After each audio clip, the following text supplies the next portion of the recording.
नमस्कार दोस्तों, 2 minutes personal finance show by Santosh Bhandarkar में आपका स्वागत है। आज हम बात करेंगे यूनियन बजट 2021 की, जो निर्मला सीतारमण जी ने प्रस्तुत किया। इस बजट में इनकम टैक्स स्लैब्स को बिल्कुल चेंज नहीं किया गया है। ओल्ड टैक्स रिजीम और न्यू टैक्स रिजीम को बरकरार रखा गया है। सीनियर सिटीजन्स जो 75 साल के ऊपर हैं, उन्हें इनकम टैक्स रिटर्न भरने की जरूरत नहीं है। इसमें भी कुछ शर्तें हैं।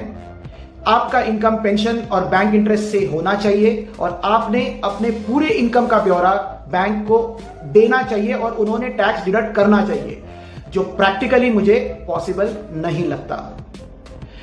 आपका इनकम सिर्फ पेंशन और बैंक इंटरेस्ट से होना चाहिए और आपका और कोई सोर्स से, यानी रेंटल इनकम या कैपिटल गेन इनकम नहीं होना चाहिए। तो ये एक सीनियर सिटीजन के लिए खुशखबरी है। दोस्तों, दूसरी खबर बैंक फिक्स डिपॉजिट्स के सिक्योरिटी पे है। पहले डिपॉजिट इंश्योरेंस स्कीम में अगर आपकी बैंक डिफॉल्ट हो जाती है तो डिफॉल्ट बरकरार करने तक आपको वो पैसा नहीं मिलता था, जैसे हमने देखा पीएमसी बैंक के केस में।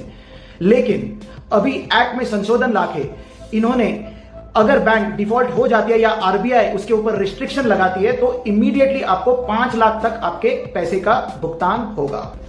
तीसरी बहुत इंपॉर्टेंट चीज जो आपके रोजमर्रा जिंदगी पे इफेक्ट हो सकती है, वो है कि पेट्रोल और डीजल पे एक्स्ट्रा सेस लगाया गया है, जिसकी वजह से इन्फ्लेशन होने की संभावना है। और इंपोर्ट ड्यूटी भी मेक इन इंडिया प्रोग्राम के तहत बढ़ाई गई है, जिसकी वजह से इन्फ्लेशनरी प्रेशर्स हमको दिखेंगे नेक्स्ट 6 to 12 मंथ्स के बीच। LIC ऑफ इंडिया, जो गवर्नमेंट की लाइफलाइन मानी जाती है, उसे गवर्नमेंट अपने हिस्सेदारी को बेचने जा रही है। और एक इंपॉर्टेंट चीज कि इंश्योरेंस सेक्टर में FDI जो अभी तक 50% के करीब था, उसे बढ़ा के 74% किया गया। यानी बहुत सारे फॉरेन कंपनीज आके यहां पे इन्वेस्ट करेंगी, जिनकी ओनरशिप 75% तक हो सकती है। दोस्तों, आप जब भी EPF कंट्रीब्यूशन करते थे तो आपको एग्जेम्प्ट कैटेगरी का टैक्स बेनिफिट मिलता था, यानी जो आप इन्वेस्ट करते हैं वो ATC के अंदर आप उसका डिडक्शन ले सकते हैं। जो इंटरेस्ट आपको आता है वो एग्जेम्प्ट होता था, और जो मैच्योरिटी आपको मिलती है या PF जब आप विड्रॉ करते हैं तो भी नॉन टैक्सेबल होता था। लेकिन गवर्नमेंट ने इस पर रिस्ट्रिक्शन लगा दिया है।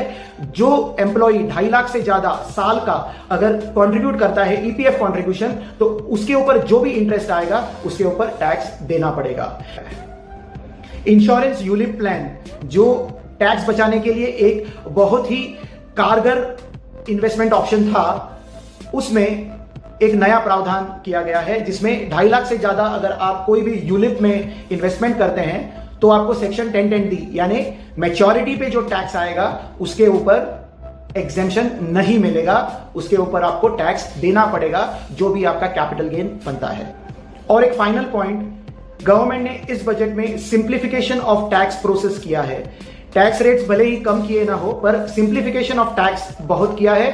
पहले आपका असेसमेंट रीओपन हो सकता था, यानी आप स्क्रूटिनी में आ सकते थे 6 साल तक के अपने इनकम टैक्स रिटर्न पे, लेकिन इस बजट में वो अवधि 3 साल की गई है, यानी 3 साल तक आपकी असेसमेंट रीओपन हो सकती है।